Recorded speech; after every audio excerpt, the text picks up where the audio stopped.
Hace poco se celebró en Turquía, es un hecho ya conocido, una reunión de los jefes de inteligencia de Estados Unidos y Rusia. El tema, cómo evitar una guerra nuclear. Un tema que preocupa a Estados Unidos porque la dinámica de la guerra en Ucrania ha demostrado que ese conflicto puede provocar una conflagración nuclear. Y eso era lo que se estaba discutiendo.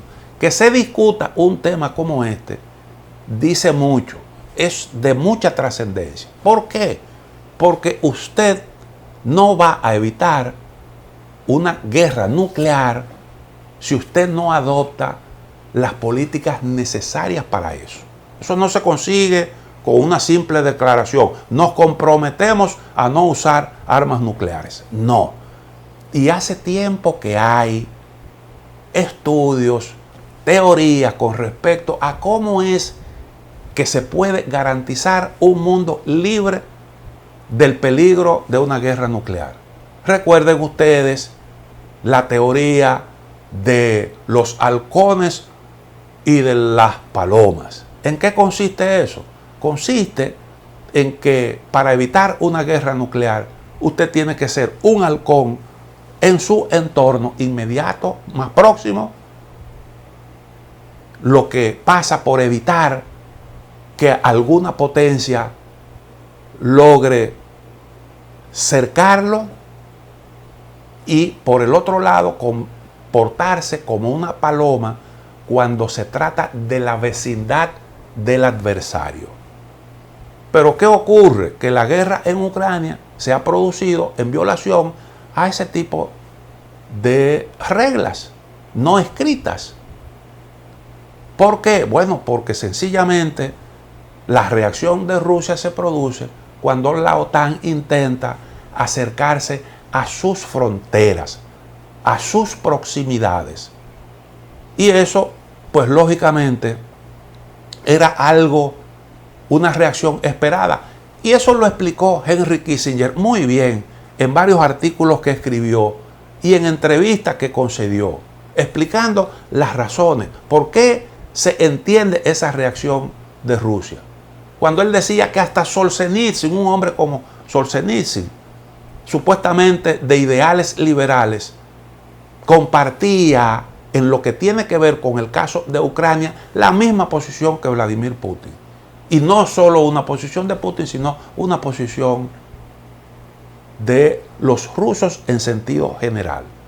Pero que se discuta esto es muy sintomático. Y lógicamente eso tiene que estar acompañado de un esfuerzo por lograr la paz en Ucrania. Porque ese conflicto próximo a la frontera con Rusia es lo que hace que se prevea la posibilidad del uso de armas atómicas.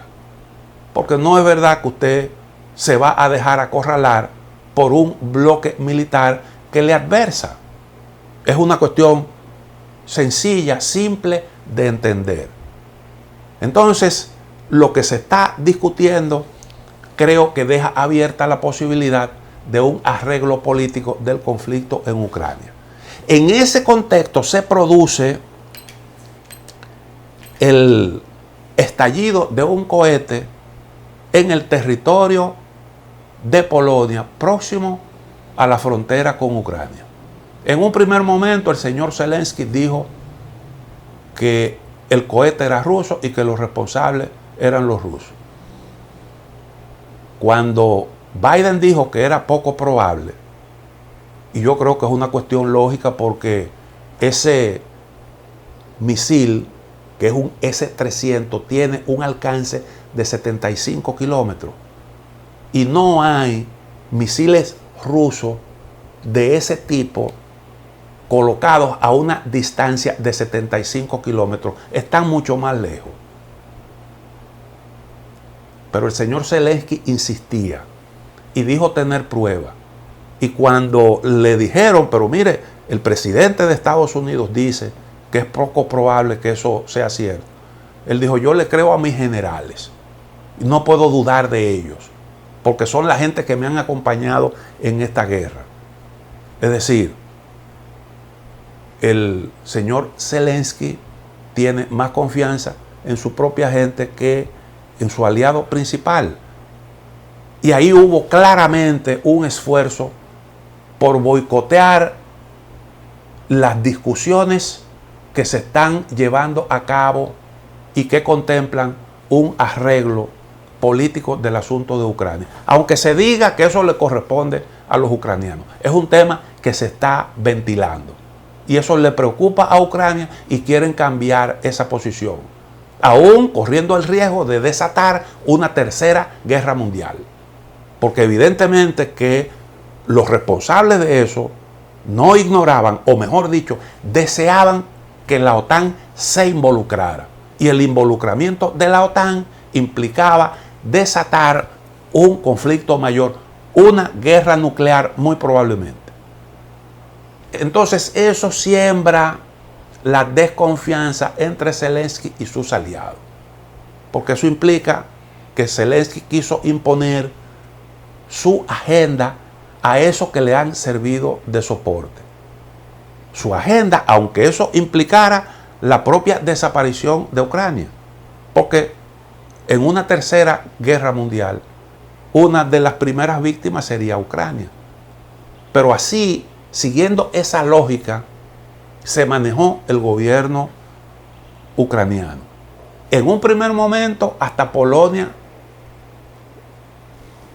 tuvo la intención de seguir por ese camino. Rectificó, porque la Cancillería, eso está ahí documentado, dijo que el misil era ruso. Insinuó esa posibilidad e invocó aquel famoso artículo de la OTAN en el que se establece que un ataque a un socio de la OTAN implicaba un ataque a todo el mundo, y en base a esa disposición convocó a quienes se supone que tenían que discutir la puesta en marcha de esa disposición.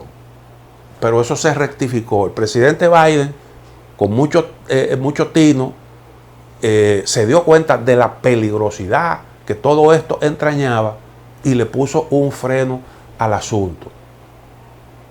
Ahora posteriormente, y eso yo creo que deja muy mal parada a Ucrania, aparece un video que muestra a soldados ucranianos ejecutando en un pueblo que tomaron los soldados ucranianos a unos soldados rusos, literalmente ejecutándolos, cuando han tenido un discurso de denunciar supuestas atrocidades cometidas por Rusia. En adición a eso, vimos cómo en Jersón unos civiles fueron amarrados a postes del tendido eléctrico porque supuestamente colaboraron con los invasores rusos y fueron víctimas de todo tipo de vejámenes.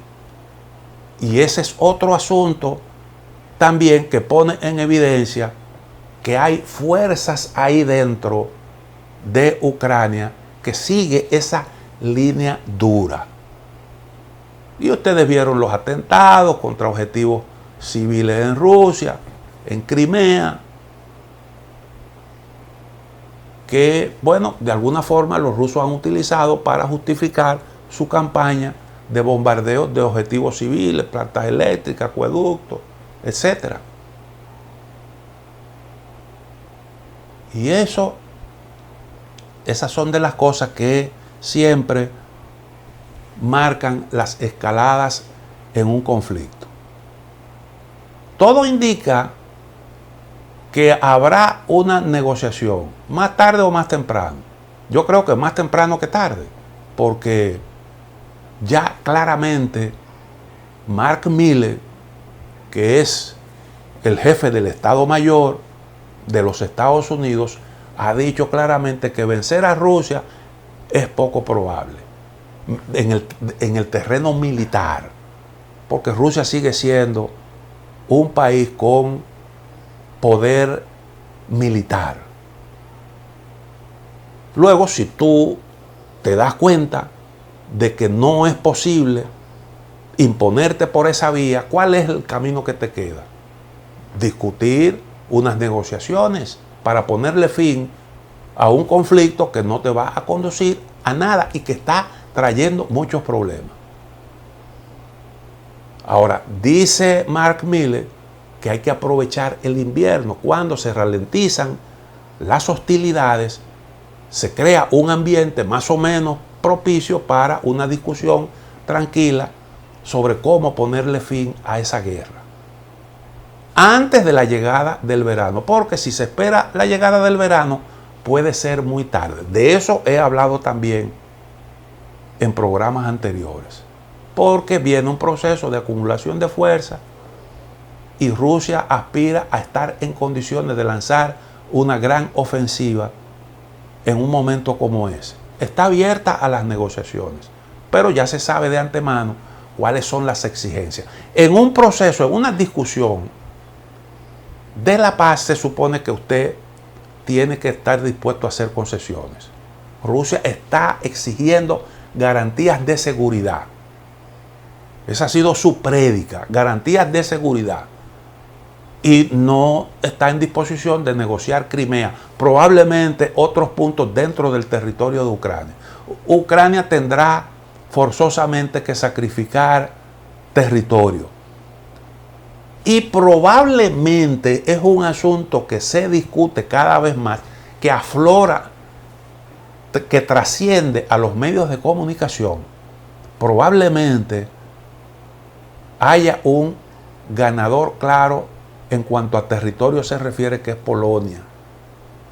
Yo lo he dicho varias veces, esa es una posibilidad, que incluso si usted lee habitualmente la prensa rusa se da cuenta de que es una idea que no cae tan mal, como que viene percibiéndose como un mal menor. Digo yo un mal menor porque Polonia de todos modos es miembro de la OTAN.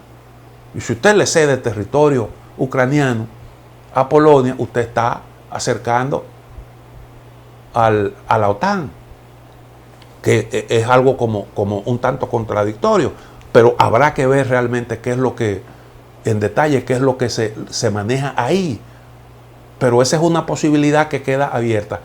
Ucrania será uno de los grandes perdedores en todo este proceso.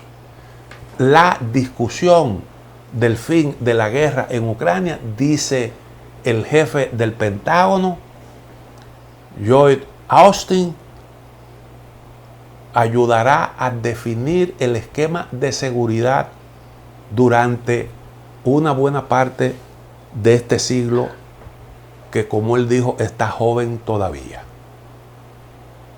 Y eso no es verdad que se lo van a dejar a los ucranianos. Eso no es verdad que lo va a decidir Ucrania.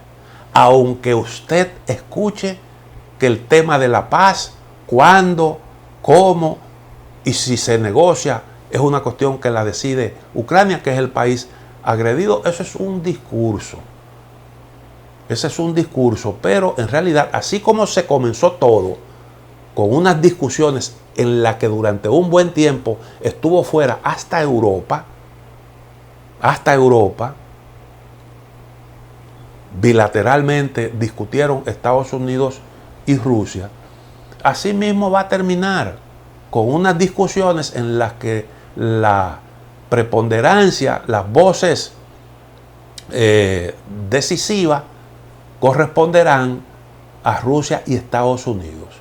Y esas son cosas que van a trascender y que tendrán una significación también para un país como China. Por eso es que usted ve que ahora hay ese intento de un poco distender las relaciones con China, porque habrá que sentarse a discutir también estos asuntos que corresponden a China, porque China, en definitiva, es el país líder en la zona de Asia, en esa porción, en ese bloque que se está ahora mismo conformando y del cual Rusia forma parte. Y eso es lo que está planteado. El tema es difícil, el tema es de mucha trascendencia, y eso puede cambiar todo el esquema, como dice el secretario de Defensa de los Estados Unidos, puede cambiar todo el esquema de seguridad en el planeta.